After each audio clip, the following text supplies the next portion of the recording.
अस्सलाम वालेकुम dear students, welcome to BK biology lectures. आज बायोएनर्जेटिक्स चैप्टर से एक और टॉपिक के साथ फोटोसिंथेसिस से रिलेटेड टॉपिक है, वो है लाइट रिएक्शन। इसका दूसरा नाम है लाइट डिपेंडेंट रिएक्शन, या इसका तीसरा नाम है भी कह सकते हैं फोटोलाइसिस या फोटो रिएक्शन। सो लाइट रिएक्शन के ये नाम मुख्तलिफ नाम होते हैं, कभी फोटोलाइसिस, कभी photo reaction, light dependent reaction या प्योर लाइट रिएक्शन हम इसको कहते हैं।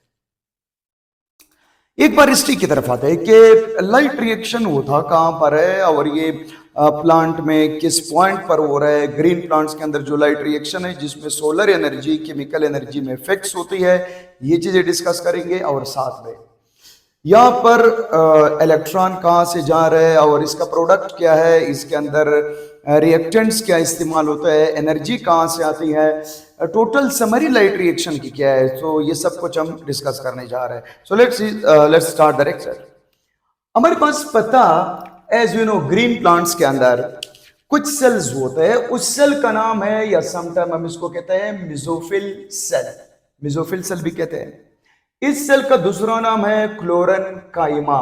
क्लोरेनकाइमा सेल भी कहते हैं, या इसको हम समटाइम पेरेनकाइमा सेल भी कहते हैं। सो पेरेनकाइमा सेल के अंदर फोटोसिंथेसिस हो रहा है। मेसोफिल सेल तो प्लांट के अंदर जो एपिडर्मिस के नीचे उसको भी मेसोफिल सेल भी हम कहते हैं, और इसको क्लोरेनकाइमा इसलिए कहते हैं क्योंकि इसके अंदर क्लोरोप्लास्ट मौजूद है और इस वजह से इसके अंदर लाइट रिएक्शन या फोटोसिंथेसिस हो रहा है, लाइट एंड डार्क रिएक्शन। सो इस मेसोफिल सेल हो, क्लोरेनकाइमा हो या पेरेनकाइमा हो, यहां पर एक ऑर्गेनेली मौजूद है जिसका नाम है क्लोरोप्लास्ट। सो क्लोरोप्लास्ट ऑर्गेनेली डे स्टूडेंट्स यहां पर मौजूद है इन सेल्स के अंदर, पत्ते के सेल के अंदर, मेसोफिल सेल के अंदर, क्लोरेनकाइमा या पेरेनकाइमा के अंदर जो ऑर्गेनेली मौजूद है वो है क्लोरोप्लास्ट। पहले चैप्टर से आप जानते हो क्लोरोप्लास्ट का जो स्ट्रक्चर है, ये डबल मेम्ब्रेन बाउंडेड ऑर्गेनेली है। आउटर मेम्ब्रेन इसका स्मूथ जा रहा है, इनर मेम्ब्रेन फोल्ड होकर के लेमेला, लेमेला बड़ा होकर के क्या चीज बना रहा है, थैलेक्वाइड। थैलेक्वाइड बना करके ये जो स्टॉक ऑफ थैलेक्वाइड है, this stock of the thylakoid is known as the granum. Stock of thylakoid को हम नाम देते हैं ग्रेनम का।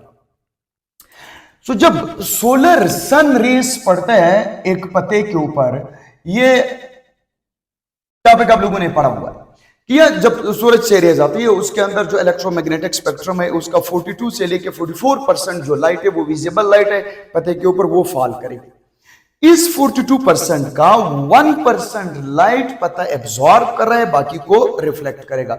सो मैं विजिबल लाइट की बात कर रहा हूं, मैं व्हाइट लाइट की बात कर रहा हूं जिसका जो मतलब वेवलेंथ है 380 से लेकर के 700 नैनोमीटर तक है। वो लाइट जब पत्ते के ऊपर पड़ती है तो उसका 1% लाइट लीफ उसको एब्जॉर्ब कर रहा है, उसको जो सोलर एनर्जी है केमिकल एनर्जी में कन्वर्ट कर रही है। सो अगर इसमें से आपसे क्वेश्चन आ जाए कि पत्ते के ऊपर जो लाइट पड़ रही है उसका टोटल कितना लाइट जो है ना वो केमिकल एनर्जी में कन्वर्ट हो जाती है। So 1% of the solar energy convert into the chemical energy. So वो कैसे होती है, कहां पर होती है? सबसे पहले जो 1% लाइट आता है वो ग्रेनम, वो मेम्ब्रेन को स्ट्राइक करता है। मेम्ब्रेन को स्ट्राइक करके मेम्ब्रेन के अंदर मौजूद है फोटोसिस्टम। फोटोसिस्टम 1 भी मौजूद है, फोटोसिस्टम 2 भी मौजूद है। सो जब ये लाइट स्ट्राइक करती है ग्रेनम को, ग्रेनम स्ट्राइक करने के बाद किस चीज को यूज कर रहा है, वाटर को। सो पानी यहां पर लाइट रिएक्शन के अंदर बात करूं तो वाटर क्या हो जाती है, oxidize. So light reaction basically oxidation of water कर रही है। ऑक्सीडेशन ऑफ वाटर का मतलब ये होगा ये पानी से इलेक्ट्रॉन लेकर के पानी को तोड़ देता है OH और हाइड्रोजन आयन में। सो जब एक वाटर मॉलिक्यूल टूटता है तो हाइड्रोजन और OH आयन बन जाता है। जब 2 वाटर मॉलिक्यूल टूटते हैं तो उसके अंदर क्या होता है, 2 हाइड्रोजन और 2 OH आयन प्रोड्यूस हो जाते हैं। सो यहाँ पर आप लोगों को डे स्टूडेंट्स पता चल चुका होगा कि हमारे पास जो लाइट रिएक्शन है जब सनलाइट स्ट्राइक करती है ये वाटर को ऑक्सीडाइज कर रहा है। इट मींस कि oxidation of water light reaction के अंदर हो रही है और उसे इलेक्ट्रॉन निकलेगा। फिर जब 2 वाटर मॉलिक्यूल निकलते हैं 2H बन जाता है, ये दोनों आपस में रिएक्ट करके क्या चीज बना देता है, it will make the H2O। 2 hydrogen और 1 ऑक्सीजन मिलकर H2O बनता है और साथ में 1 ऑक्सीजन एटम बनता है। सो 1 वाटर मॉलिक्यूल टूटने से 2 इलेक्ट्रॉन लॉस होते हैं। चीज है ना मेरे को, ये बात हम इसको डिस्कस करेंगे। जब वाटर ऑक्सीडाइज होता है तो उससे 2 इलेक्ट्रॉन लॉस होते हैं। ये इलेक्ट्रॉन कौन गेन कर रहा है, सवाल ये है। पानी जब ऑक्सीडाइज होता है तो उसका इलेक्ट्रॉन कौन गेन करेगा, इसका इलेक्ट्रॉन गेन कर रहा है NADP। NADP आ करके इस ग्रेनम के अंदर पानी के 2 इलेक्ट्रॉन को गेन करके NADP रिड्यूस हो जाती है। सो लाइट रिएक्शन के अंदर एक चीज ये हो गई कि 2 इलेक्ट्रॉन पानी ऑक्सीडाइज हुआ, NADP रिड्यूस किया, लाइट रिएक्शन ने उसको NADPH बना दिया, हाइड्रोजन और इलेक्ट्रॉन इसके साथ मिल गए। फिर दूसरा इसके पास ADP आता है, light reaction, the ADP convert into the ATP। अब टोटल समरी यहां पर है, लाइट रिएक्शन में होता क्या है, ATP फॉर्मेशन होती है, NADP रिड्यूस होकर के NADPH बन जाता है और वाटर ऑक्सीडाइज हो जाता है, इलेक्ट्रॉन पानी का निकल करके NADP को रिड्यूस करके NADPH बना देता है और ADP आ करके ATP बन जाती है। ये ATP और NADPH जाके डार्क रिएक्शन को रन करने के लिए, डार्क रिएक्शन होता क्या है, डार्क रिएक्शन को एनर्जी कहां से मिलती है, ATP से, और ये डार्क रिएक्शन क्या कर रहा है, कार्बन डाइऑक्साइड को फिक्स करके उसको रिड्यूस करेगा, कार्बन डाइऑक्साइड को जब रिड्यूस करेगा उसको रिडक्शन के लिए NADPH अपना हाइड्रोजन देगा। सो NADPH जो लाइट रिएक्शन के अंदर बन चुका है। अब स्टूडेंट्स एक चीज याद रखो, लाइट रिएक्शन में पानी ने इलेक्ट्रॉन दे दिया और हाइड्रोजन दे दिया, ये पानी का इलेक्ट्रॉन और हाइड्रोजन किसने लिया, NADP ने लिया, NADP कन्वर्ट हुआ NADPH में। ये हाइड्रोजन बेसिकली किसका है, ये पानी का हाइड्रोजन है और उसके साथ इलेक्ट्रॉन भी पानी का है। सो पानी ने अपना हाइड्रोजन और इलेक्ट्रॉन दे दिया, ये NADP जाकर के डार्क रिएक्शन के अंदर कार्बन डाइऑक्साइड को रिड्यूस करेगा। बट डार्क रिएक्शन एक लफ्ज में हुआ, the reduction of carbon dioxide, carbon dioxide को रिड्यूस करना है किस चीज से, NADPH से। NADPH कहां से आ रहा है, लाइट रिएक्शन से आ रहा है। सो इसमें होता है कि जैसे G3PA ग्लाइसरॉल्डिहाइड 3 फॉस्फेट है, 3 कार्बन शुगर है। सो इसमें होता है कि C3 और O3, C3O3। अच्छा, ये जो कार्बन है कहां से आया, कार्बन डाइऑक्साइड से आया। ऑक्सीजन कहां से आया, कार्बन डाइऑक्साइड से आया, और उसको जो हाइड्रोजन मिलता है H6 वो कहां से मिलता है, NADPH से। सो इसका मतलब हुआ हम लोगों ने कार्बन डाइऑक्साइड को रिड्यूस किया, ऑक्सीजन आया कार्बन डाइऑक्साइड से, कार्बन आया कार्बन डाइऑक्साइड से, और जो हाइड्रोजन है, हाइड्रोजन कहां से आया, वाटर से आया। वाटर का हाइड्रोजन जाकर के NADPH के साथ मिला और यही हाइड्रोजन जाके इसने कार्बन डाइऑक्साइड को रिड्यूस करके ये 3 कार्बन शुगर बना दिया। This is the total summary of the photosynthesis. Photosynthesis में लाइट रिएक्शन में क्या होता है, NADP रिड्यूस होकर NADPH बनता है और ATP बन जाती है, पानी ऑक्सीडाइज होता है। This is the light reaction. Dark reaction में तो क्या होता है, कार्बन डाइऑक्साइड को हम रिड्यूस करके NADPH से और उसे एक शुगर बना देते हैं। अब मैं तो जरा इस लाइट रिएक्शन को, मतलब ये तो समरी थी, इसको एक्सप्लेन करने के लिए क्या होता क्या है। सबसे पहले जब ये ग्रेनम है, ये मेम्ब्रेन ऑफ थैलेकॉइड मेम्ब्रेन है। So this is a thylakoid membrane. इस थैलेकॉइड मेम्ब्रेन के अंदर हमारे पास मौजूद है फोटो सिस्टम। पिछले लेक्चर में हम लोगों ने जिक्र किया था कि यार फोटो सिस्टम पिगमेंट्स का बना होता है, उसके अंदर कैरोटीनॉइड है, क्लोरोफिल बी है, क्लोरोफिल ए है, ये सारे के सारे फोटो सिस्टम के अंदर मौजूद है। सो थैलेकॉइड मेम्ब्रेन के अंदर एक फोटो सिस्टम है जिसका नाम है फोटो सिस्टम 2, क्योंकि ये पहले बाद में डिस्कवर हुआ था, और एक है फोटो सिस्टम 1 जो पहले डिस्कवर हुआ था। सो फोटो सिस्टम 2 यहां पर मौजूद है एंटीना कॉम्प्लेक्स। एंटीना कॉम्प्लेक्स का मतलब ये होता है देयर आर द पिगमेंट्स, 200 से लेके 300 पिगमेंट्स एंटीना कॉम्प्लेक्स के अंदर मौजूद है। सो 200 से 300 पिगमेंट्स एंटीना कॉम्प्लेक्स के अंदर मौजूद है। ये करेगा क्या, ये लाइट गैदरिंग प्रोसेस कर रहा है। एंटीना कॉम्प्लेक्स के अंदर कौन कौन है, एंटीना कॉम्प्लेक्स के अंदर मौजूद है carotenoid, chlorophyll B. Carotenoid and chlorophyll B, these are the part of the antenna complex, क्योंकि ये लाइट को गैदर करके और पास कर रहा है क्लोरोफिल ए को, जो पीछे से भी कहते हैं। सो जो क्लोरोफिल ए है, this is the reaction centre. So अब आपसे क्वेश्चन आ जाए कि which of the following is the part of the reaction centre. Reaction centre को हम कहते हैं पीछे सवासी या chlorophyll A. Chlorophyll A reaction centre का हिस्सा है, और जो कैरोटीनॉइड एंड क्लोरोफिल बी है, ये लाइट गैदरिंग एंटीना कॉम्प्लेक्स का हिस्सा है। सो जब भी सन रेज स्ट्राइक करता है, उसके अंदर ब्लू रेज भी आता है, रेड रेज भी होता है, लेकिन ब्लू रेज तो क्या कर रहा है, वो सिर्फ एक्साइटेशन ऑफ इलेक्ट्रॉन कर रहा है, लेकिन जो रेड रेज है वो आयोनाइजेशन करेगा। इसके ऊपर बाद में मैं आपको लेक्चर दूंगा इंशाल्लाह ताला, आज भी थोड़ा सा समझा दूंगा कि होता क्या है। सो जब सूरज से रेज आती है जो P680 की रेज है, सो जिसका वेवलेंथ 680 नैनोमीटर हो, डायरेक्ट कौन इसको एब्जॉर्ब कर रहा है, क्लोरोफिल ए।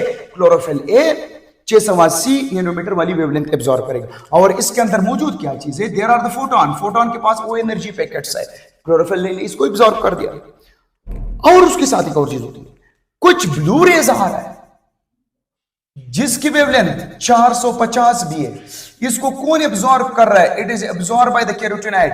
कैरोटीनॉइड पास करेगा क्लोरोफिल बी को, क्लोरोफिल बी इसको पास करेगा क्लोरोफिल ए को। सो क्लोरोफिल ए के लिए ब्रॉड स्पेक्ट्रम, ये स्पेक्ट्रम ब्रॉड हो रहा है, खुद भी लाइट एब्जॉर्ब कर रहा है, कैरोटीनॉइड भी एब्जॉर्ब करके इसको दे रहा है। सो क्लोरोफिल ए के अंदर स्पेशली आयोनाइजेशन हो जाती है। आयोनाइजेशन का मतलब ये होता है वो इलेक्ट्रॉन लॉस करेगा इन्फिनिटी को, इन्फिनिटी जो शेल होती है इलेक्ट्रॉन वहां पे चला जाता है। सो जब ये अपना इलेक्ट्रॉन लॉस करेगा, इलेक्ट्रॉन को कौन एक्सेप्ट करेगा? फियोपाइटिन, जिसको हम कहते हैं primary electron acceptor. So the pheophytin is a primary electron acceptor.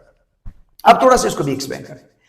फियोपाइटिन एक इंटरमीडिएट कंपाउंड है between the reaction centre and electron transport chain. Electron transport chain और रिएक्शन सेंटर के दरमियान जो इंटरमीडिएट है उसका नाम है फियोपाइटिन। अब ये फियोपाइटिन किधर पड़ा है? आया ये ऊपर पड़ा? नो, ये इसी सिस्टम के अंदर पड़ा हुआ है। सिर्फ अपनी आसानी के लिए, अपने समझने के लिए मैंने इसको ऊपर लिख दिया। अदरवाइज जो फियोपाइटिन होता है that is also the part of the photo system 2। ये फोटो सिस्टम 2 का ही हिस्सा है, ये ऊपर नहीं है। और ये पहला इलेक्ट्रॉन एक्सेप्टर है किस चीज का? P680 क्लोरोफिल ए का जो पहला इलेक्ट्रॉन है जब वो आयोनाइज हो जाता है। सो यहां पर मैं ये नहीं कह सकता कि क्लोरोफिल ए ऑक्सीडाइज, मतलब ये नहीं कि ये ऑक्सीडाइज हो गया है, इसकी एक्साइटेशन हो गई, इसकी बेसिकली आयोनाइजेशन हो जाती है। अब थोड़ा सा इसको यहां पर समझो। एक कैरोटीनॉइड है, कैरोटीनॉइड जब लाइट के रेज को एब्जॉर्ब कर देता है, लेट सपोज उसने रेज एब्जॉर्ब कर दिए 450 नैनोमीटर की, 450 नैनोमीटर की वेवलेंथ एब्जॉर्ब की। आज हम जानते हैं 450 नैनोमीटर की जो वेवलेंथ है, वेवलेंथ कम है, उसकी एनर्जी ज्यादा है। कैरोटीनॉइड का एक इलेक्ट्रॉन एक्साइटेड हो जाता है। जब एक इलेक्ट्रॉन एक्साइटेड हो जाता है, एक्साइटेड स्टेट में चला जाता है, वो अपना एनर्जी लॉस करके वापस ग्राउंड स्टेट में आता है। सोलर थर्मोडायनेमिक्स कहते हैं ना आप एनर्जी को गेन कर सकते हो ना, सॉरी, नई एनर्जी को डिस्ट्रॉय कर सकते हो, नई एनर्जी को बना सकते हो। सो जितने एनर्जी से इलेक्ट्रॉन ने ली उतनी एनर्जी इसने निकाल दी। अच्छा, इसने एब्जॉर्ब किया 450 को, मिसाल सपोज ब्लू वेवलेंथ को एब्जॉर्ब कर दिया, ये जाकर के अपना एनर्जी लॉस कर रहा है 680 से लेकर के 700 नैनोमीटर की वेवलेंथ में। अब सवाल यह है, ये जो 680 या 700 नैनोमीटर की वेवलेंथ में इसने अपना एनर्जी लॉस करके वापस ग्राउंड स्टेट में आया, तो इस पे हम सवाल उठाते हैं, यार ये तो वेवलेंथ ज्यादा है, एनर्जी कम है, लेकिन जब एब्जॉर्ब किया, जिस पर इलेक्ट्रॉन एक्साइट हुआ, उसका वेवलेंथ कम था, एनर्जी ज्यादा थी। सो इसको बैलेंस करने के लिए मैं कह सकता है कि कुछ एनर्जी किस फॉर्म में निकल गई? ईट की फॉर्म में। सो जब इलेक्ट्रॉन एक्साइटेड हुआ, कुछ एनर्जी ईट की फॉर्म में लॉस हो गई और कुछ एनर्जी 680 से लेकर 700 नैनोमीटर की फॉर्म में लॉस हो जाती है और वो जाकर के क्लोरोफिल ए उसको एब्जॉर्ब कर लेता है और ईट क्लोरोफिल ए एब्जॉर्ब नहीं करेगा। सो इसका मतलब होगा कि कैरोटीनॉइड का काम क्या है? उसने लाइट को एब्जॉर्ब किया, इलेक्ट्रॉन एक्साइटेड हुआ, वापस ग्राउंड स्टेट में आया, उसने 680 की फॉर्म में वेवलेंथ को लॉस करके क्लोरोफिल को पास किया, क्लोरोफिल ने इसको एब्जॉर्ब किया। सो क्लोरोफिल दूर से एब्जॉर्ब कर रहा है, ये खुद एब्जॉर्ब कर रहा है, ये कैरोटीनॉइड इसको 700 में कन्वर्ट करके 680 में कन्वर्ट करके क्लोरोफिल ए को दे रहा है। अब कैरोटीनॉइड और क्लोरोफिल का डिफरेंस क्या है? कैरोटीनॉइड का इलेक्ट्रॉन एक्साइटेड स्टेट में चला गया, वापस ग्राउंड स्टेट में आएगा, लेकिन क्लोरोफिल का इलेक्ट्रॉन आयोनाइज हो चुका है। फिजिक्स में या केमिस्ट्री में आप हमें पढ़ते हो कि यार जब इलेक्ट्रॉन एक्साइटेड स्टेट में चला जाता है, वो वापस अपने ग्राउंड स्टेट में आता है जब उसकी एक्साइटेशन हो जाती है। लेकिन अगर इलेक्ट्रॉन को एटम आयोनाइज हुआ, उसने अपना इलेक्ट्रॉन लॉस कर दिया, किसी और एटम के पास जाएगा, वो इसके पास वापस नहीं आएगा। सो आयोनाइजेशन और एक्साइटेशन में फर्क होता है। एक्साइटेड इलेक्ट्रॉन वापस आके अपना एनर्जी लॉस कर रहा है, लेकिन आयोनाइज जो कंपाउंड है, जो कंपाउंड आयोनाइज हो जाता है, जब वो अपना इलेक्ट्रॉन लॉस कर देता है, वो वापस अपने ग्राउंड स्टेट में नहीं आएगा, वो किसी और कंपाउंड की तरफ पास हो जाता है। Same is the case with the chlorophyll A. देखो ना, कैरोटीनॉइड ऑक्सीडाइज हुआ, उसने अपना इलेक्ट्रॉन लॉस करके वापस ले लिया, एनर्जी पास किया क्लोरोफिल बी को, क्लोरोफिल बी ने पास कर दिया क्लोरोफिल ए को। लेकिन क्लोरोफिल ए का जो इलेक्ट्रॉन है वो एक्साइटेड स्टेट में नहीं गया, वो आयोनाइज हुआ। आयोनाइज होकर के जो नियर बाई प्रोटीन पड़ा हुआ है उसका नाम है फियोपाइटिन। सो फियोपाइटिन उस इलेक्ट्रॉन को एक्सेप्ट कर लेता है। अब chlorophyll A strongly oxidise form में रह गया। ऑलरेडी उसके साथ मैग्नीशियम था और मैग्नीशियम के ऊपर मौजूद था, मतलब प्लस चार्जेस थे। जो फ्लोपाइटिन और क्लोरोफिल ए का डिफरेंस है, उसके सेंटर में मैग्नीशियम है, यहाँ पर हाइड्रोजन है, बस इतना सा फर्क है। दोनों के स्ट्रक्चर में भी यही फर्क है, वहां पर उसके अंदर हाइड्रोजन मौजूद है सेंटर में, यहाँ पर मैग्नीशियम है। सो वो क्या करेगा, हाइड्रोजन अपना इलेक्ट्रॉन एक्सेप्ट करेगा फ्लोपाइटिन के अंदर। क्लोरोफिल का इलेक्ट्रॉन लॉस हुआ, फ्लोपाइटिन ने एक्सेप्ट कर दिया। कुछ व्यूज कहते हैं कि यार जो नियर बाई एक प्रोटीन है जिसका नाम है जेड प्रोटीन, ये जेड प्रोटीन अपना इलेक्ट्रॉन निकाल करके क्लोरोफिल ए को देगा। डियर स्टूडेंट्स, एक बात याद रखो, असल में होते दो इलेक्ट्रॉन है, लेकिन मैं एक बार एक को समझा रहा हूं, ये होते दो है, दो इलेक्ट्रॉन लॉस करता है, क्योंकि यहां पर एक क्लोरोफिल से दो इलेक्ट्रॉन लॉस नहीं होते, एक क्लोरोफिल एक इलेक्ट्रॉन को ही लॉस करेगा, लेकिन दो क्लोरोफिल कंपाउंड पड़े होते हैं जो पेयर की, वो पेयर ऑफ इलेक्ट्रॉन लॉस कर देते हैं। सो ये वापस अपना इलेक्ट्रॉन किस से लेता है, जेड प्रोटीन से। तो इस बार मैं ए को एक बार समझा दूंगा। जब क्लोरोफिल ए ने अपना इलेक्ट्रॉन लॉस किया, फ्लोपाइटिन को दे दिया, ये जेड प्रोटीन से, कुछ भी उसके थे कि जेड प्रोटीन से लेता है। सो जेड प्रोटीन क्लोरोफिल से भी स्ट्रांगली ऑक्सीडाइज हो जाता है, और ये बदले में इलेक्ट्रॉन किस से लेता है, वाटर से। वाटर की फोटोलाइसिस हो करके इलेक्ट्रॉन जेड प्रोटीन को मिल जाता है, उसके बाद क्लोरोफिल ए को। कुछ भी ये कहते हैं, कुछ कहते हैं नो, ये इलेक्ट्रॉन डायरेक्ट जाके क्लोरोफिल ए को मिल जाता है। सो असल में बात मुख्तसर ये है, चाहे जेड प्रोटीन से मिले या क्लोरोफिल ए से। सो हमारे बुक में जेड प्रोटीन का जिक्र नहीं है, सो ये डायरेक्ट क्लोरोफिल ए का। लेकिन जेड प्रोटीन बहुत ज्यादा इंपॉर्टेंट है, ये फोटो सिस्टम 2 के साथ है, फोटो सिस्टम 1 के साथ ये नहीं है, इस वजह से वहां पर वाटर की जो फोटोलाइसिस है वो नहीं हो रही है। सो जब वाटर मतलब ऑक्सीडाइज हुआ, सो हम सिंपल अल्फाज में कहते हैं कि द वाटर ऑक्सीडाइज, पानी क्या हुआ, ऑक्सीडाइज। तो मैंने पहले भी कहा था, लाइट रिएक्शन का मेन मतलब ये होता है ऑक्सीडेशन ऑफ वाटर। हमारा एक स्टेप कंप्लीट हुआ। अच्छा, वाटर ऑक्सीडाइज हुआ, उसने अपना इलेक्ट्रॉन लॉस किया। कितने इलेक्ट्रॉन लॉस करेगा, 2। ये नंबर को बड़े याद रखो, ये फिर डार्क रिएक्शन में बड़ा काम आएगा। सो ये बन गया हाइड्रोजन एंड OH। अगर 2 वाटर मॉलिक्यूल को ऑक्सीडाइज करोगे, सो 2 OH मिलेंगे, क्या बन जाएगा, H2O एंड ऑक्सीजन। सो एक एटॉमिक ऑक्सीजन पैदा करने के लिए 2 वाटर मॉलिक्यूल ऑक्सीडाइज हो जाता है, और उसके बाद ये इलेक्ट्रॉन दे देता है। 2 वाटर मॉलिक्यूल निकल करके 4 इलेक्ट्रॉन दे रहे हैं। अगर एक वाटर मॉलिक्यूल हो तो 2 इलेक्ट्रॉन देगा। सो ये इलेक्ट्रॉन किसके पास जाएगा, ये जाएगा जेड प्रोटीन के पास, फिर क्लोरोफिल ए, या इलेक्ट्रॉन डायरेक्ट क्लोरोफिल ए के पास आएगा। 2 व्यूज है। सो मुख्तसर हम कह सकते हैं वाटर ऑक्सीडाइज हुआ। This process is known as a photolysis. Photolysis का मतलब ये होता है ऑक्सीडेशन ऑफ वाटर। फोटोलाइसिस का मतलब है breakdown of the water into the hydrogen and OH। किसने किया, क्लोरोफिल ए ने किया। सो क्लोरोफिल ए ने पानी से इलेक्ट्रॉन ले लिया, और उसका इलेक्ट्रॉन फ्लोपाइटिन के पास गया। अब यहां पर इस पॉइंट को देखो, who is the electron donor, the electron donor is the water. Water electron donor है, पानी ने अपना इलेक्ट्रॉन दे दिया क्लोरोफिल ए को, और क्लोरोफिल ए का इलेक्ट्रॉन गया फ्लोपाइटिन के पास। अब फ्लोपाइटिन से ये इलेक्ट्रॉन जाएगा प्लास्टोक्यूनिन के पास। This electron come to the plastoquinone. आप जानते हो, जिसने लॉस किया ये ऑक्सीडाइज हुआ, जिसके पास आया ये रिड्यूस हुआ। इस वजह से हम इसको कहते हैं रिडॉक्स रिएक्शन स्टार्ट। प्लास्टोक्यूनिन के पास आया। प्लास्टोक्यूनिन एक और प्रोटीन है जिसके साथ मौजूद है आयरन। आयरन कंटेनिंग है, आयरन इसके साथ एक कोफैक्टर के तौर पर काम करेगा, यहां पर जो एंजाइम है प्लास्टोक्यूनिन के साथ। फिर उसके बाद ये इलेक्ट्रॉन गया किसके पास, बी के पास, द साइटोक्रोम बी। इसका मतलब है थैलेकोइड मेम्ब्रेन के अंदर फोटोसिस्टम भी है, फ्लोपाइटिन भी है, प्लास्टोक्यूनिन है, साइटोक्रोम बी और एफ है। साइटोक्रोम बी और एफ भी प्रोटीन है, और ये protein iron heme containing protein है। इसके साथ हीम एज अ कोफैक्टर पड़ा हुआ है।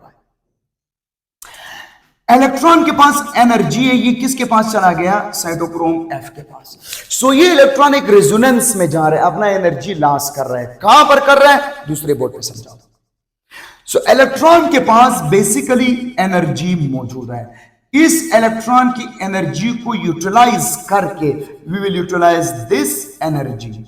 इस एनर्जी को यूज करके क्या चीज बना देते हैं, ADP, not ATP, ADP plus inorganic phosphate, इसको मिला करके क्या चीज बन गया, एटीपी। हमारा एक काम और भी कंप्लीट हुआ कि यार एक एटीपी लाइट रिएक्शन के अंदर पानी ऑक्सीडाइज हुआ, एटीपी बन गई। लेकिन तरीका ये नहीं है, तरीका दूसरे बोर्ड पे समझा दूंगा। सर बेस्ड रिमेंबर कि साइटोक्रोम बी और एफ के दरमियान इलेक्ट्रॉन की एनर्जी को हम यूज करके एटीपी बनाते हैं। तरीका ये नहीं है, इस तरह गलत है, मैं खुद कह रहा हूं इस तरह गलत है, लेकिन सही दूसरे बोर्ड में। आप सिर्फ आप लोगों को समझाने के लिए कि साइटोक्रोम बी और एफ के लेवल पर मतलब इलेक्ट्रॉन की एनर्जी को हम यूटिलाइज करके एटीपी बनाते हैं। तो यहां से एक एमसीक्यूज की भी बात करते हैं कि अगर आपसे आ जाए कि इलेक्ट्रॉन ट्रांसपोर्ट चेन में किस लेवल पे? इलेक्ट्रॉन की एनर्जी को यूज करके हम एटीपी बनाते हैं साइटोक्रोम बी और एफ के पास। सो क्लोरोफिल ए से इलेक्ट्रॉन गया फ्लोपाइटिन, फ्लोपाइटिन से गया प्लास्टोक्यूनिन, प्लास्टोक्यूनिन के पास गया साइटोक्रोम बी और एफ। फिर इसके पास ये जो साइटोक्रोम बी और एफ है, इसके पास भी क्या मौजूद है? There is iron, these are iron containing. लेकिन एक खास पॉइंट याद रखो, जब इसके पास इलेक्ट्रॉन आता है ये पिंक कलर का हो जाता है, रिड्यूस फॉर्म में ये पिंक कलर का होता है, फिर ये लास्ट करके वापस ब्लू बन जाता है, फिर जाएगा इलेक्ट्रॉन, ये पिंक हो जाता है, वापस ये ब्लू बन जाता है।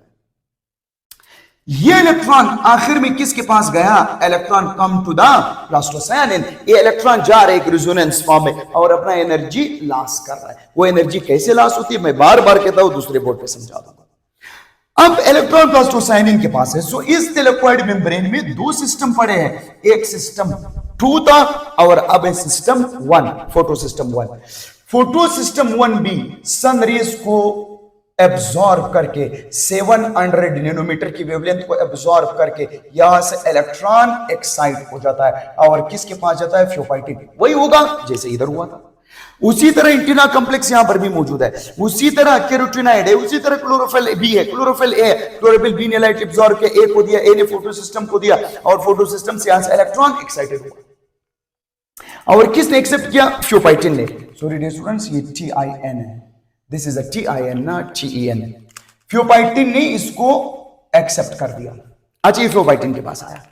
फ्लोपाइटिन ने जब इलेक्ट्रॉन को एक्सेप्ट कर दिया फोटो सिस्टम 1 का, अब यहां पर गैप बन गया इलेक्ट्रॉन का। ये गैप कौन पूरा करेगा? जो प्लास्टोसायनिन का इलेक्ट्रॉन है आकर के इस गैप को पूरा कर देगा।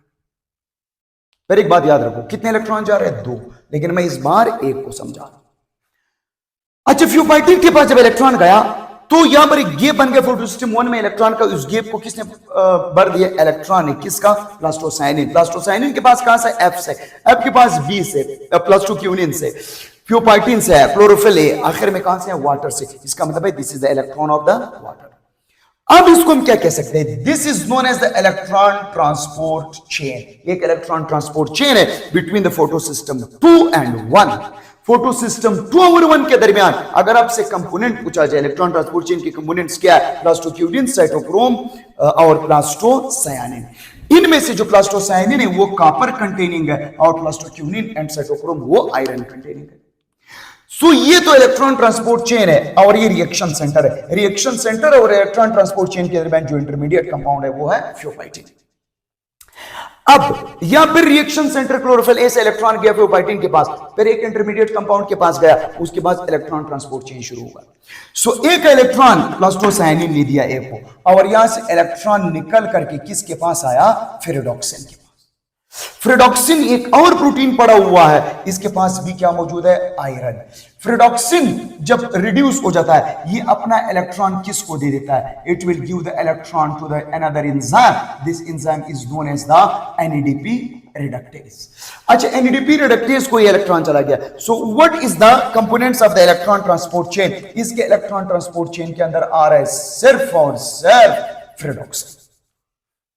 So the electron transport chain of the photosystem 1 is consist of only ferredoxin. Ferredoxin से इलेक्ट्रॉन गए NADP रिडक्टेज के पास। NADP रिडक्टेज क्या करेगा?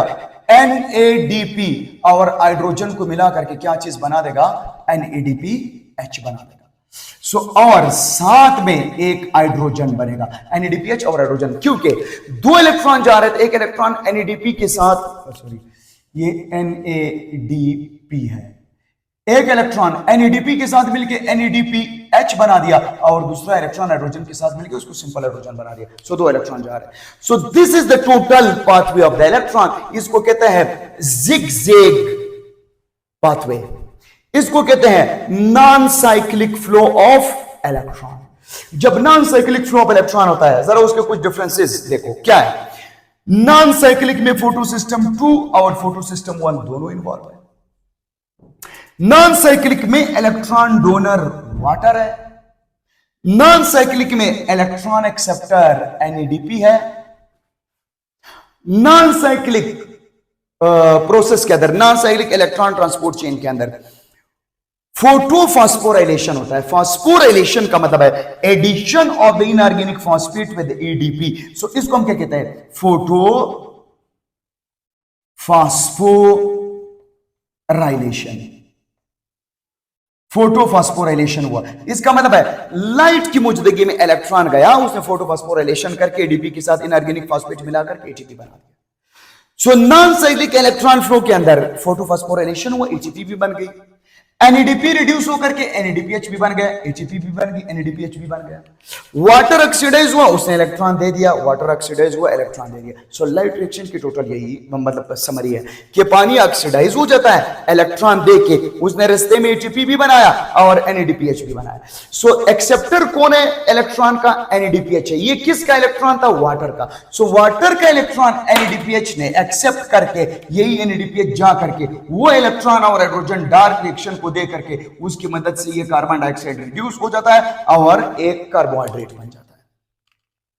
सो ये तो हुआ नॉन साइक्लिक से तो था नॉन साइक्लिक फोटोफॉस्फोराइलेशन, जिसके अंदर एनएडीपीएच बना और एटीपी बन गई, फॉस्फोराइलेशन हो गया, फोटोफॉस्फोराइलेशन। अब हम आते हैं साइक्लिक इलेक्ट्रॉन फ्लो की तरफ। साइक्लिक इलेक्ट्रॉन फ्लो, जब एक इलेक्ट्रॉन एक्साइटेड हो जाता है तो वो साइक्लिक पाथवे क्यों इख्तियार कर रहा है और साइक्लिक पाथवे इख्तियार करके क्या करेगा? फोटो सिस्टम 1 से जब इलेक्ट्रॉन निकलता है रिएक्शन सेंटर से, क्लोरोफिल ए से जाएगा फ्यूपाइटिन के पास, फ्यूपाइटिन के पास आएगा इलेक्ट्रॉन फ्रेडॉक्सिन के पास। सो इसके इलेक्ट्रॉन ट्रांसपोर्ट चेन में फ्रेडॉक्सिन मौजूद है। फ्रेडॉक्सिन के बाद ये इलेक्ट्रॉन नहीं जाएगा किसके पास?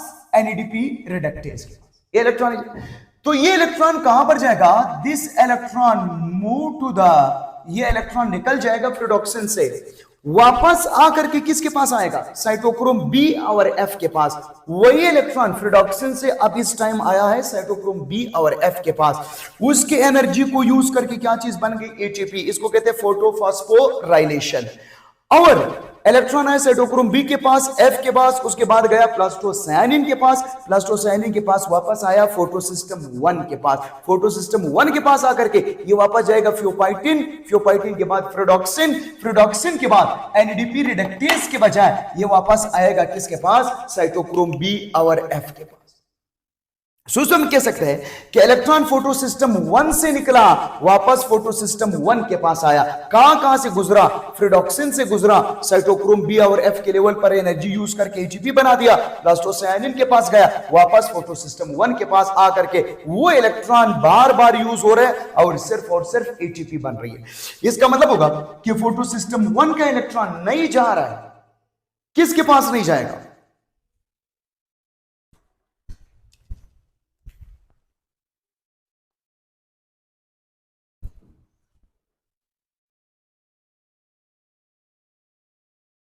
तो इसका मतलब फोटो सिस्टम 1 का जो इलेक्ट्रॉन है वो नहीं जा रहा है किसके पास? एनएडीपी के पास जा करके एनएडीपीएच नहीं बना रहा है, वो वापस आकर के फ्रेडॉक्सिन से वापस है साइटोक्रोम बी के पास, एफ के पास, प्लास्टोसायनिन के पास और फोटो सिस्टम 1 के पास आकर के रास्ते में सिर्फ क्या बनाया? एटीपी। सो साइक्लिक इलेक्ट्रॉन फ्लो ने सिर्फ और सिर्फ एटीपी बनाया, एनएडीपीएच नहीं बनाया, क्योंकि इलेक्ट्रॉन एनएडीपी के पास जाके एनएडीपीएच नहीं बना रहा है। सो साइक्लिक और नॉन साइक्लिक के डिफरेंसेस देखो। नॉन साइक्लिक में फोटो सिस्टम 1 और 2 दोनों इन्वॉल्व है, लेकिन साइक्लिक में सिर्फ और सिर्फ फोटो सिस्टम 1 इन्वॉल्व है। नॉन साइक्लिक के अंदर मतलब एटीपी भी बन रही है और एनएडीपीएच भी बन रहा है, लेकिन साइक्लिक में सिर्फ और सिर्फ एटीपी बन रही है।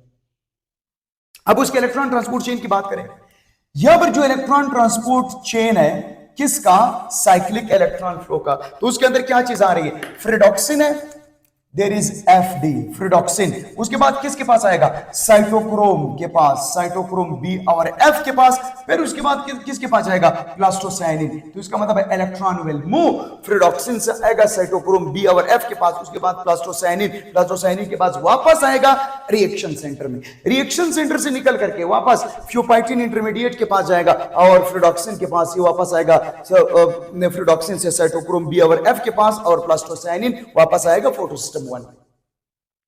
लेकिन electron transport chain of the non cyclic की अगर हम बात करें तो ये यहां से गुजरेगा किधर से? ये गुजरेगा प्लास्टोक्यूनिन से। इसका मतलब है रिएक्शन सेंटर से फ्यूपाइटिन इंटरमीडिएट के बाद गया, उसके बाद प्लास्टोक्यूनिन, प्लास्टोक्यूनिन के बाद ये आएगा साइटोक्रोम के पास, साइटोक्रोम के बाद जाएगा प्लास्टोसायनिन। ये तो हुआ दो फोटो सिस्टम के दरमियान। फिर उसके बाद किसके पास जाएगा? फ्रेडॉक्सिन के पास, वापस जाएगा फ्रेडॉक्सिन। सो जो non cyclic electron transport chain है उसके अंदर प्लास्टोक्यूनिन, साइटोक्रोम बी और एफ, प्लास्टोसायनिन और फ्रेडॉक्सिन सब है। लेकिन साइक्लिक में क्या है, फ्रोडॉक्सिन है, उसके बाद साइटोक्रोम बी और एफ है, और उसके बाद प्लास्टोसाइनिन है। क्या चीज नहीं है, देयर इज नो प्लास्टोक्यूनिन, इसके अंदर प्लास्टोक्यूनिन नहीं है। सो साइक्लिक में प्लास्टोक्यूनिन नहीं है, और नॉन साइक्लिक में प्लास्टोक्यूनिन, साइटोक्रोम, उसके बाद प्लास्टोसाइनिन और फ्रोडॉक्सिन सब है। और साइक्लिक में सिर्फ क्या चीज बन रही, एटीपी बन रही। अब डिफरेंसेस के वर्बली डिफरेंसेस बता दूंगा, इसके ऊपर लेक्चर दे करके इसके डिफरेंसेस देखते हैं। Photosystem cyclic non cyclic electron flow में फोटोसिस्टम 1 और 2 दोनों इस्तेमाल होता है, लेकिन साइक्लिक में सिर्फ और सिर्फ फोटोसिस्टम 1 है।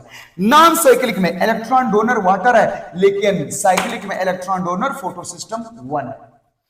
नॉन साइक्लिक में इलेक्ट्रॉन जब पानी से निकला, इलेक्ट्रॉन ट्रांसपोर्ट चेन से गया फ्लोडॉक्सिन, उसके बाद एनएडीपीएच के पास, एनएडीपी के पास जाकर के एनएडीपीएच बना दिया। सो electron acceptor is the NADP और एनएडीपीएच बन गया। लेकिन साइक्लिक में डोनर भी फोटोसिस्टम 1 है, वापस एक्सेप्टर भी फोटोसिस्टम 1 है। साइक्लिक में ये चीज है कि electron donor is photosystem 1 and acceptor is also photosystem 1। लेकिन नॉन साइक्लिक में इलेक्ट्रॉन डोनर वाटर है और एक्सेप्टर एनएडीपी है। नॉन साइक्लिक में वाटर की फोटोलाइसिस होती है, लेकिन साइक्लिक में वाटर की फोटोलाइसिस नहीं होती है। नॉन साइक्लिक में ऑक्सीजन का प्रोडक्शन होता है, लेकिन साइक्लिक में ऑक्सीजन का प्रोडक्शन नहीं हो रहा है। नॉन साइक्लिक में ATP as a reactant use होता है, लेकिन साइक्लिक में ATP as a reactant use नहीं होता। नॉन साइक्लिक में एटीपी भी बनती है, एनएडीपीएच भी बन रहा है, लेकिन साइक्लिक में सिर्फ और सिर्फ एनएडीपी भी बनती है, सिर्फ एटीपी बनती है, एनएडीपीएच नहीं बन रहा है। नॉन साइक्लिक के अंदर दोनों फोटो सिस्टम है, लेकिन साइक्लिक के अंदर फोटो सिस्टम 1 है। नॉन साइक्लिक का पहला रिएक्शन सेंटर P680 है, लेकिन साइक्लिक का P700 है। तो इन दोनों में डिफरेंस है। सो मुख्तसर चाहे साइक्लिक को या नॉन साइक्लिक को, ये दोनों होता है इलेक्ट्रॉन ट्रांसपोर्ट चेन, जिसमें हमें एटीपी और एनएडीपीएच बनता है। अब कुछ क्वेश्चन उठाते हैं, क्यों होता है नॉन साइक्लिक, क्यों होता है, और साइक्लिक कब होता है और नॉन साइक्लिक कब होता है। हम कहते हैं कि जो प्रीडोमिनेंट है, जो हमेशा होता है, वो नॉन साइक्लिक फोटोफॉस्फोराइलेशन, हमेशा नॉन साइक्लिक। लेकिन साइक्लिक कब होता है, हम जानते हैं पत्ती में कार्बन डाइऑक्साइड आता है, जब हार्ट डिगे होते हैं, गर्मी ज्यादा होती है, तो प्लांट अपना स्टोमेटा बंद कर देता है। जब स्टोमेटा बंद होता है तो कार्बन डाइऑक्साइड इंटर नहीं होगा। जब कार्बन डाइऑक्साइड की कमी पत्ती में आती है, तो कार्बन डाइऑक्साइड कम हुआ। जब कार्बन डाइऑक्साइड कम हो जाता है, तो जो केल्विन साइकिल है या डार्क रिएक्शन है, ये स्लो डाउन हुआ। केल्विन साइकिल या डार्क रिएक्शन स्लो डाउन इसलिए हुआ, कार्बन डाइऑक्साइड क्यों नहीं है, स्टोमेटा बंद है। अब डार्क रिएक्शन में क्या इस्तेमाल होता है, NADPH इस्तेमाल होता है। ये चीज बड़ी इंपॉर्टेंट है, NADPH इस्तेमाल होता है डार्क रिएक्शन के अंदर। लेकिन जब कार्बन डाइऑक्साइड कम होता है, डार्क रिएक्शन नहीं होता है, तो NADPH इस्तेमाल नहीं होता। सो NADPH का मिकदार बढ़ जाता है। NADPH क्यों बढ़ गया, क्योंकि केल्विन साइकिल नहीं हो रहे। सो जब NADPH इस्तेमाल होकर क्या बनता है, NADP बनती है। एक बार इस एरो को काट देंगे, जब NADPH इस्तेमाल होकर वापस NADP में बनेगा, उसने अपना हाइड्रोजन दे दिया, शुगर बना दिया। लेकिन जब NADPH इस्तेमाल ही नहीं हो रहा है, डार्क रिएक्शन नहीं है, तो NADPH का मिकदार क्या हो जाता है, बढ़ जाता है। जब NADPH इस्तेमाल नहीं होता तो NADP नहीं बनती, क्योंकि NADP तो NADPH से बनती है। ये अपना हाइड्रोजन दे के कार्बन डाइऑक्साइड को रिड्यूस कर देता है, वापस NADP बन जाती है। अब NADP कम हुआ, जब NADP कम हो जाती है, दिस NADP रिड्यूस। क्यों कम हुआ है NADP, क्योंकि केल्विन साइकिल नहीं हो रहा। जब NADP कम हो जाती है, तो हमें फ्रीडॉक्सिन के बाद हम ये कह सकते हैं कि फ्रीडॉक्सिन के बाद NADP रिडक्टेज जब इलेक्ट्रॉन लेता है, वो NADP को दे देता है। सो जब हमारे पास NADP की कमी है, तो ये इलेक्ट्रॉन नहीं जा रहा है। NADP कम क्यों हुआ, क्योंकि डार्क रिएक्शन नहीं हो रहा है, NADPH से NADP नहीं बनती है। सो जब NADP कम हो जाती है, इलेक्ट्रॉन को एक्सेप्ट नहीं कर रहा है। सो NADP रिडक्टेज अपना इलेक्ट्रॉन नहीं दे सकता है, तो NADP रिडक्टेज ब्लॉक हो जाता है। क्यों ब्लॉक हुआ, क्योंकि NADP कम हुआ और NADPH ज्यादा हुआ, कार्बन डाइऑक्साइड की मिकदार कम है और डार्क रिएक्शन नहीं हो रहा है, क्योंकि NADPH इस्तेमाल नहीं हो रहा है। एक तो ये रीजन है। दूसरा रीजन है, हमें शुगर बनाने के लिए, कार्बोहाइड्रेट बनाने के लिए, अगर मैं 6 कार्बन शुगर बनाऊंगा, तो उसमें 6 हाइड्रोजन इस्तेमाल होते हैं, 6 दाने NADPH इस्तेमाल होते हैं। डार्क रिएक्शन का टॉपिक है, ये समझा दूंगा। सो एक 6 कार्बन शुगर बनाने के लिए 6 NADPH रिक्वायर है, लेकिन उसके लिए 9 ATP चाहिए।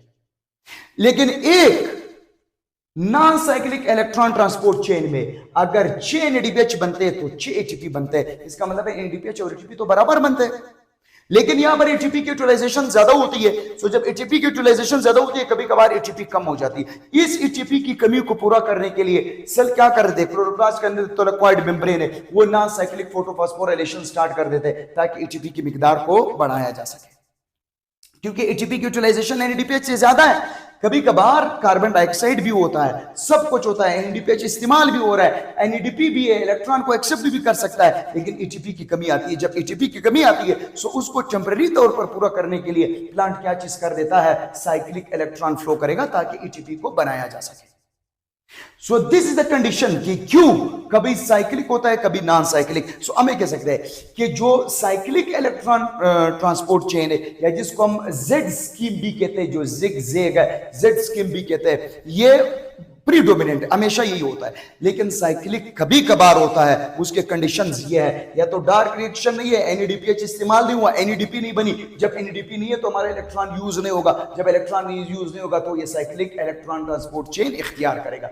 या एटीपी की कमी होती है तो उसको बर वक्त पूरा करने के लिए वो साइक्लिक इलेक्ट्रॉन फ्लो होगा। अब मैं आता हूं जरा, मेरे यहां पर एक बेसिक बात की कि साइटोक्रोम बी और एफ के लेवल पर हमारे इलेक्ट्रॉन की एनर्जी यूज हो करके हम एटीपी बनाते हैं, फोटोफॉस्फोराइलेशन कहते हैं। असल में एक्चुअली ये क्या है, बेसिकली ये क्या चीज है? टुडे स्टूडेंट्स जरा इस बोर्ड पे देखिए, ये वही थैलेकॉइड मेम्ब्रेन है, ये क्लोरोप्लास्ट है, और ये क्लोरोप्लास्ट का थैलेकॉइड मेम्ब्रेन है, उसकी स्पेस को हम ल्यूमेन कहते हैं, और जो बाहर फ्लूइड है उसको हम स्ट्रोमा कहते हैं। ये स्ट्रोमा है, ये ल्यूमेन है, और ये थैलेकॉइड मेम्ब्रेन है। हमने अभी जो रिएक्शन पढ़ा इस थैलेकॉइड मेम्ब्रेन के अंदर पढ़ा कि यार जब लाइट रिएक्शन आता है, पानी की जो ऑक्सीडेशन हो जाती है, एनएडीपीएच बन जाता है, एनएडीपी रिड्यूस होकर के और एटीपी बन, ये कैसे बनता है, हम इसकी तरफ आते हैं। सो ये वही एक थैलेकॉइड मेम्ब्रेन है और ये उसके अंदर ल्यूमेन है। ल्यूमेन के अंदर जब लाइट रिएक्शन स्ट्राइक करता है, क्लोरोफिल से इलेक्ट्रॉन निकल गया, इलेक्ट्रॉन किसके पास जा रहा है? So this electron move to the pheophytin, ये फ्योफाइटिन के पास गया, इलेक्ट्रॉन गया फ्योफाइटिन के पास। अच्छा, जब इलेक्ट्रॉन फ्योफाइटिन के पास गया तो इसने वाटर को तोड़ करके, वाटर को ऑक्सीडाइज करके अपना इलेक्ट्रॉन ले लिया, सो पानी का इलेक्ट्रॉन मिल गया। सो जब एक इलेक्ट्रॉन निकलता है फोटो सिस्टम 2 से, ये अपना इलेक्ट्रॉन किससे ले लेता है? वाटर से। सो इसका मतलब होगा कि वाटर स्टेज पर क्या हो चुका है? ऑक्सीडाइज। सो वाटर क्या हुआ है? ऑक्सीडाइज हो गया, जिसको हम लोगों ने कहा फोटोलाइसिस। पानी टूट गया, पानी ने अपना इलेक्ट्रॉन किसको दिया? फोटो सिस्टम 2 को। अच्छा, जब एक वाटर मॉलिक्यूल में टूट जाता है, H और OH बन जाता है, दूसरा टूटता है H और OH, सो ये दो OH मिलकर के क्या चीज बना देते हैं? H2O and oxygen. So in the lumen, अगर क्वेश्चन आता है कि where the photolysis occur inside the lumen of the thylakoid membrane, या ये आ जाए कि ऑक्सीजन कहां पर प्रोड्यूस होता है? ल्यूमेन के अंदर। यही ऑक्सीजन फिर और वाटर टूट जाता है, एक और ऑक्सीजन मिल करके एटम उसके साथ H2O बनाता है। H2O इस ल्यूमेन से बाहर आता है और इस थैलेकॉइड मेम्ब्रेन से बाहर आ करके ऑक्सीजन, और ये ऑक्सीजन बाहर आने के बाद क्लोरोप्लास्ट से बाहर चला जाता है और पत्ते से बाहर जा करके ये वही ऑक्सीजन है जो हम सांस लेते हैं, और ये ऑक्सीजन किसका है? वाटर का है। सो वाटर का फोटोलाइसिस कहां पर हो रहा है? ल्यूमेन के अंदर। पानी कहां पर ऑक्सीडाइज हुआ? ल्यूमेन के अंदर। ऑक्सीजन कहां पर प्रोड्यूस हुआ? ल्यूमेन में। सो पानी का इलेक्ट्रॉन किसको मिला? फोटो सिस्टम 2 को। फोटो सिस्टम 2 का इलेक्ट्रॉन इंटरमीडिएट फ्योफाइटिन के पास है, और यही इलेक्ट्रॉन जा करके किसको मिला? प्लास्टोक्यूनिन। कितने इलेक्ट्रॉन जा रहे हैं? 2-2। डियर स्टूडेंट्स, ये 2 इलेक्ट्रॉन जा रहे हैं, मैंने पहले भी आपको बताया था कि ज्यादा 2 इलेक्ट्रॉन। अच्छा, प्लास्टोक्यूनिन के बाद ये इलेक्ट्रॉन अपना सफर जारी करके किसके पास गया? साइटोक्रोम बी के पास। Very important point, cytochrome B के पास 2 इलेक्ट्रॉन आया, ये किसका है? ये वाटर का है। इलेक्ट्रॉन आके, इलेक्ट्रॉन के पास एनर्जी है, ये रेजोनेंस से जा रहा है, अपना एनर्जी लॉस कर रहा है। अच्छा, ये स्ट्रोमा है, स्ट्रोमा के अंदर हाइड्रोजन आयन पड़े होते हैं जिसका मिकदार कम है। ऑलरेडी स्ट्रोमा में हाइड्रोजन का मिकदार कम है, लेकिन ल्यूमेन में हाइड्रोजन का मिकदार ज्यादा है। क्यों ज्यादा है? पानी भी टूटा, पहले से भी कुछ हाइड्रोजन थे, तो ल्यूमेन में मिकदार ज्यादा है।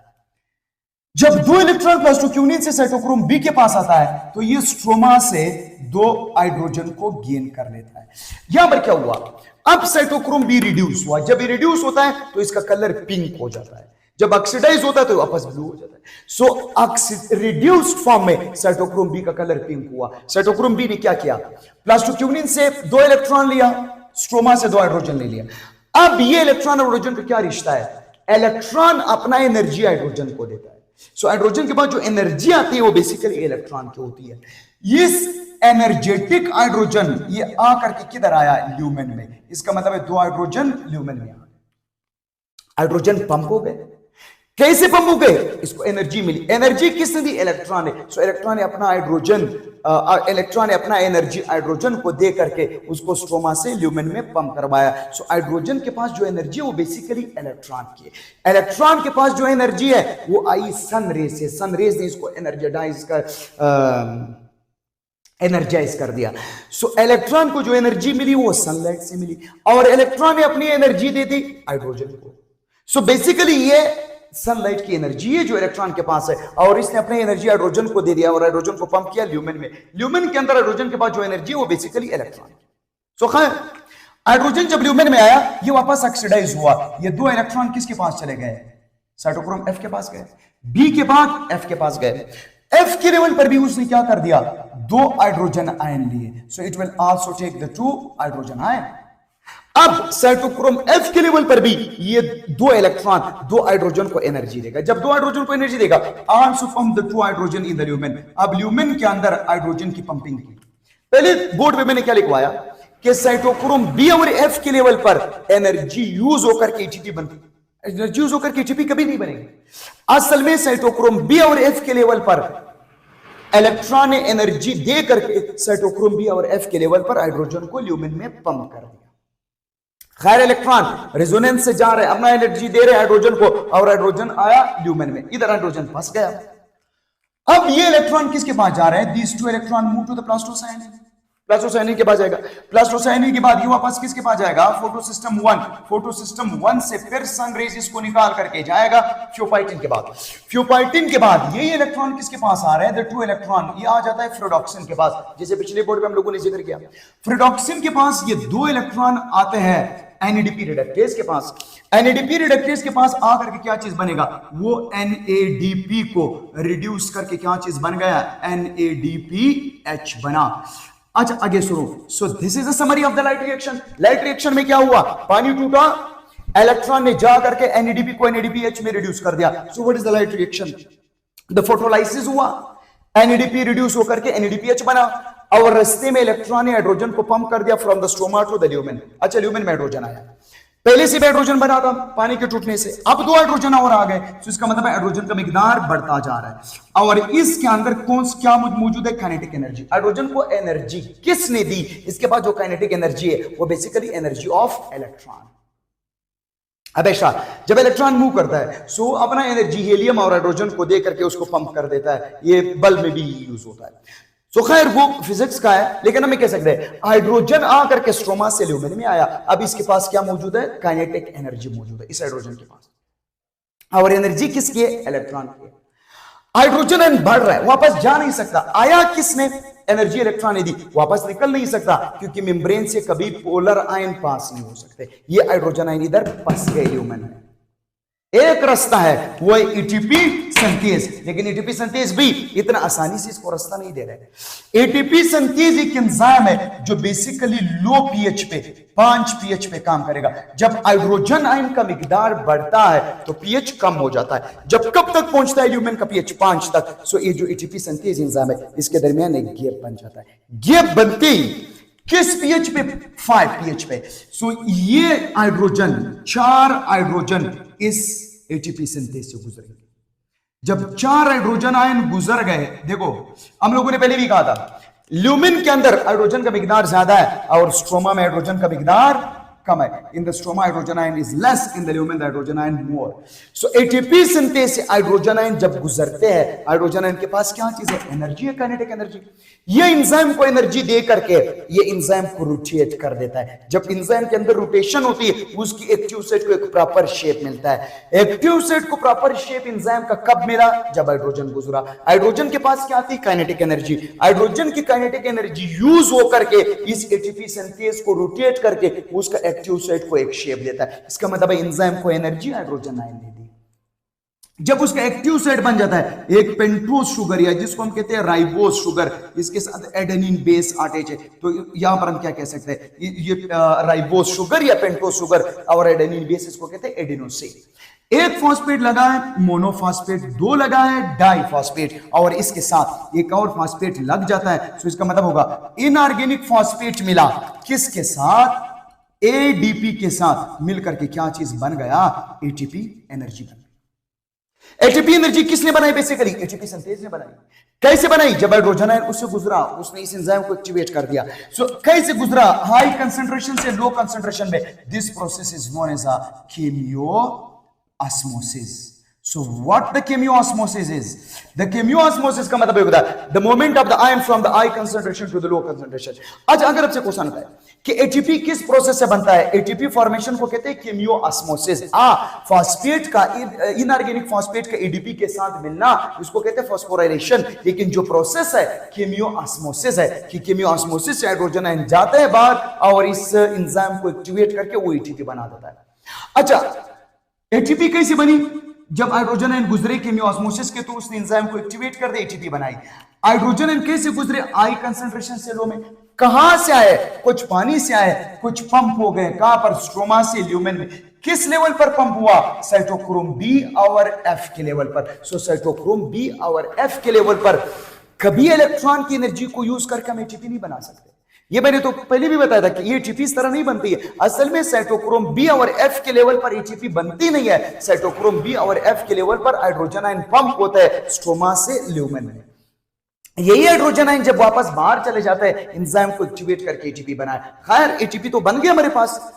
हाइड्रोजन गया, हाइड्रोजन किस लेवल पर आया? साइटोक्रोम बी और एफ के लेवल पर आकर के ये जब वापस बाहर निकलते हैं एंजाइम को एक्टिवेट करके एटीपी बनता है। तो इसका मतलब भी तो यही हुआ कि साइटोक्रोम बी और एफ के लेवल पर ही हमारे पास इलेक्ट्रॉन अपना एनर्जी रिलीज करके हाइड्रोजन को पंप करके एटीपी बनाने के लिए एक ग्राउंड बना देता है। अब होता है कि इलेक्ट्रॉन ट्रांसपोर्ट चेन के हम लोगों ने हाइड्रोजन को पंप कर दिया फ्रॉम द लो टू आई। बाहर लो था, ल्यूमेन में ज्यादा था, लो से आई या स्ट्रोमा से ल्यूमेन में। सो इलेक्ट्रॉन ट्रांसपोर्ट चेन में होता क्या है? हम सिर्फ हाइड्रोजन को पंप करता है स्ट्रोमा से ल्यूमेन में। So what the electron transport chain between the photosystem 2 and 1, photosystem 2 और 1 के दरमियान जो इलेक्ट्रॉन ट्रांसपोर्ट चेन है जिसमें हम सिर्फ और सिर्फ हाइड्रोजन को पंप करते हैं स्ट्रोमा से ल्यूमेन में।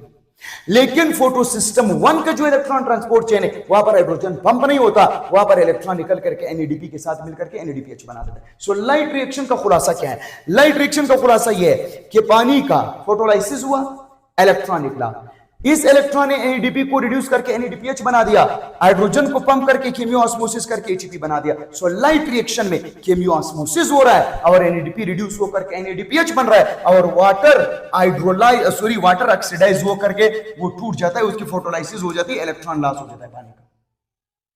अब देखिए इलेक्ट्रॉन जो एनएडीपीएच के पास आया वो किसका है? वाटर का है। इलेक्ट्रॉन ने जो हाइड्रोजन को पंप किया, हाइड्रोजन वापस गया, उसने एटीपी बना दिया। ये इलेक्ट्रॉन किसका था? वाटर का था। वाटर के इलेक्ट्रॉन के पास एनर्जी कहां से आई? सनरेज से। तो इसका मतलब है सारा का सारा सनरेज है। सनरेज की एनर्जी यूज होकर के इलेक्ट्रॉन को निकाला, इलेक्ट्रॉन ने हाइड्रोजन को पंप कर दिया, केमियोऑस्मोसिस से बाहर जाकर के एटीपी बना दी, इस इलेक्ट्रॉन ने एनएडीपी के साथ मिलकर के एनएडीपीएच बना दी। So this is the total light reaction. अभी होता है केमियोऑस्मोसिस में क्या होता है? अब हाइड्रोजन आयन को पंप मतलब हाइड्रोजन आयन मूव करेगा कहां से? हाई कंसंट्रेशन से लो कंसंट्रेशन में केमियोऑस्मोसिस में, ल्यूमेन से स्ट्रोमा में हाइड्रोजन आयन आता है। सो ये हुआ केमियोऑस्मोसिस। अब कभी हम कहते हैं ये पाथवे नहीं होता, जब ये तो क्या चीज था? It was the non cyclic और जिगजैग पाथवे और जेड स्कीम भी कहते हैं इसको। कभी ऐसा होता है कि ये नहीं होता, इलेक्ट्रॉन यहां से निकला फ्रिडॉक्सिन से, वापस ये इलेक्ट्रॉन किसके पास आया? This electron move to the cytochrome B. Ferredoxin से आया साइटोक्रोम बी के पास, साइटोक्रोम बी के लेवल पर हाइड्रोजन को पंप कर दिया स्ट्रोमा से ल्यूमेन में, फिर इलेक्ट्रॉन गया साइटोक्रोम एफ के पास, फिर एफ के लेवल पर भी हाइड्रोजन को पंप किया स्ट्रोमा से ल्यूमेन में, और ये इलेक्ट्रॉन वापस प्लास्टोसायनिन फोटोसिस्टम 1 और वापस जाकर के फ्रिडॉक्सिन से आ रहा है। सो इसमें जो साइक्लिक इलेक्ट्रॉन फ्लो है इसमें सिर्फ क्या कर रहा है? हाइड्रोजन को पंप कर रहा है स्ट्रोमा से ल्यूमेन में। सो ल्यूमेन में जब हाइड्रोजन आता है ये केमियोऑस्मोसिस से बाहर जाकर के एटीपी बनता है। सो इसका मतलब होगा कि साइक्लिक में सिर्फ हाइड्रोजन पंप होता है और इलेक्ट्रॉन वापस फोटोसिस्टम 1 के पास आया और उस हाइड्रोजन को पंप करके ल्यूमेन में लाया, ल्यूमेन से जब ये केमियोऑस्मोसिस से बाहर निकलेगा तो एटीपी बन जाती है। सो साइक्लिक में सिर्फ और सिर्फ एटीपी बनती है, नॉन साइक्लिक में हाइड्रोजन पंप हुआ, केमियोऑस्मोसिस से गया, एटीपी भी बन गई और एनएडीपी के साथ हाइड्रोजन मिलकर के एनएडीपीएच भी बन गया। So this the difference between the cyclic and non cyclic electron transport chain. So dear students, I hope कि आपको ये मुख्तसर समझ आया होगा। डियर स्टूडेंट्स, ये तो था हमारा cyclic and non cyclic electron flow और क्या बन रहा है, फोटोलाइसिस था, लाइट रिएक्शन था। अब मैं आपकी तवज्जो एक इंपॉर्टेंट पॉइंट की तरफ दिलाना चाहता हूँ, आप जरा ध्यान से सुन लें, ये इंतहाई इंपॉर्टेंट पॉइंट है और एमसीक्यूज के हवाले से। जब कोई लाइट रिएक्शन होता है सो यहां से स्टार्ट हुआ, फोटो सिस्टम 2 से जाके फोटो सिस्टम 1 पे खत्म हुआ। लाइट रिएक्शन, एक लाइट रिएक्शन जब होता है तो 4 हाइड्रोजन आयन पंप कर देते हैं। पिछले बोर्ड पर हम लोगों ने देखा 4 हाइड्रोजन आयन पंप होने से क्या चीज बनती है, एक NADPH। सो इसका मतलब होगा 1 लाइट रिएक्शन 1 NADPH और 1 ATP। एक लाइट रिएक्शन से एक ATP बनती है और एक NADPH बनता है। अब मैं तो जरा डार्क रिएक्शन, डार्क रिएक्शन करने के लिए जो पहला शुगर बनता है वो 3 कार्बन शुगर बनेगा एक डार्क रिएक्शन में। 3 कार्बन शुगर के लिए कार्बन आता है कार्बन डाइऑक्साइड से, ऑक्सीजन आते हैं कार्बन डाइऑक्साइड से, और जो हाइड्रोजन है, हाइड्रोजन आता है NADPH से। NADPH के पास जो हाइड्रोजन था वो वाटर का था। सो एक लाइट रिएक्शन में एक NADPH बनता है और एक 3 कार्बन शुगर बनाने के लिए मुझे 6 दाने हाइड्रोजन चाहिए। जब 6 हाइड्रोजन चाहिए इसका मतलब है मुझे 6 NADPH चाहिए कि वो कार्बन डाइऑक्साइड को रिड्यूस करके और 3 कार्बन शुगर बना दे। सो ये 6 हाइड्रोजन के लिए मुझे 6 NADPH चाहिए और 6 NADPH के लिए ये जो लाइट रिएक्शन है ये 6 बार करना पड़ेगा। सो 3 कार्बन शुगर बनाने के लिए 6 बार लाइट रिएक्शन होता है। अगर ये ग्लूकोज को पूछा जाए तो क्या होगा, C6H12O6। सो ग्लूकोज के अंदर फिर 12 हाइड्रोजन है। अच्छा, कार्बन आया कार्बन डाइऑक्साइड से, ऑक्सीजन आया कार्बन डाइऑक्साइड से, लेकिन हाइड्रोजन कहां से आता है, NADPH से। और NADPH कहां से आता है, लाइट रिएक्शन से। एक लाइट रिएक्शन मुझे एक NADPH दे रहे, सो 12 NADPH के लिए मुझे 12 हाइड्रोजन के लिए जो ग्लूकोज के अंदर मौजूद है, ग्लूकोज के 12 हाइड्रोजन के लिए मुझे 12 NADPH चाहिए। अगर 12 NADPH चाहिए सो 12 बार लाइट रिएक्शन करना पड़ेगा। सो फॉर 1 ग्लूकोज मॉलिक्यूल हमें 12 बार एक लाइट रिएक्शन करनी पड़ती है एक ग्लूकोज मॉलिक्यूल के लिए। सो इस तरह का जो क्वेश्चन आ जाए कि एक डार्क रिएक्शन के लिए 6 NADPH रिक्वायर है, क्योंकि हर रिएक्शन के अंदर जब हम डार्क रिएक्शन करते हैं तो 3 कार्बन शुगर बनता है और 3 कार्बन शुगर में 6 हाइड्रोजन होते हैं और 6 हाइड्रोजन के लिए 6 NADPH चाहिए। 6 NADPH के लिए 6 बार लाइट रिएक्शन चाहिए। सो एक डार्क रिएक्शन को रन करने के लिए 6 लाइट रिएक्शन चाहिए और एक ग्लूकोज बनाने के लिए 2 बार डार्क रिएक्शन करना पड़ता है और 2 बार NADPH 6 बार इस्तेमाल होकर के मुझे 12 NADPH रिक्वायर होता है। अगर इस तरह क्वेश्चन आता है तो आप नहीं कहना है कि तो लाइट रिएक्शन 12 रिएक्शन चाहिए ग्लूकोज बनाने के लिए। हाइड्रोजन कौन दे रहे, NADPH। बात है कि ATP हम लोगों ने पहले भी बात की थी कि यार ATP उसको ज्यादा चाहिए। अगर 6 NADPH चाहिए तो 9 ATPs चाहिए। डार्क रिएक्शन में समझा दूंगा, लेकिन 9 ATPs के लिए कुछ लाइट रिएक्शन से आता है और कुछ के लिए नॉन साइक्लिक, कुछ नॉन साइक्लिक से आता है और कुछ के लिए साइक्लिक इलेक्ट्रॉन फ्लो होता है। So thank you students for watching. So I hope कि आपको इसे कुछ समझ आया होगा। डियर स्टूडेंट्स, अगर आपको समझ आया और पसंद आया तो चैनल को लाइक करें, शेयर करें और सब्सक्राइब जरूर करें। Thank you for watching. मिलेंगे नेक्स्ट लेक्चर के साथ।